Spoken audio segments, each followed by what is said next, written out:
I'm an intern at the foundation. It's an on-campus job, but it's also much more than that. It's a whole family and a community of people who come from very, very different places. It's one of my favorite things that I do on campus.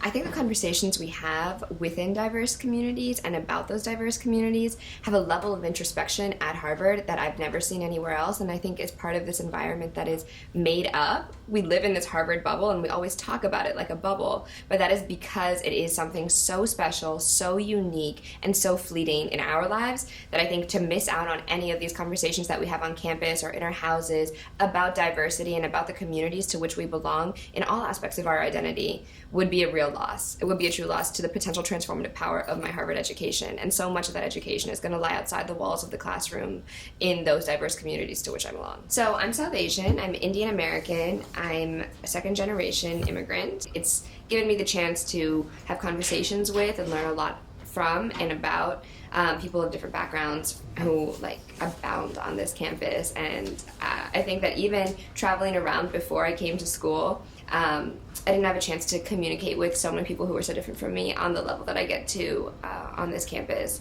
because we're all in this common community of learners. And I think that arts is a really important way that people have begun to talk about diversity on this campus. Poetry and visual art, a lot of the writing that's been happening on this campus, so much creative writing, and the collection and curation of a lot of these different pieces has meant a lot to different students on this campus. It's definitely meant a lot to me. And I've had students come up to me and say that here's a way for me to talk about my own identity or experiences that I've had and see it reflected in other people, and that I never had access to or I never was able to see before.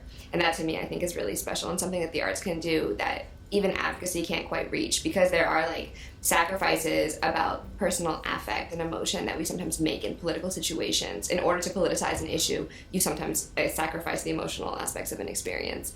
And I think, and not always, but that often happens, even with storytelling. And I think to leave storytelling and certain parts of that experience to the realm of the arts opens up the possibility to see your own experience reflected in others, and also to learn from the experiences of others.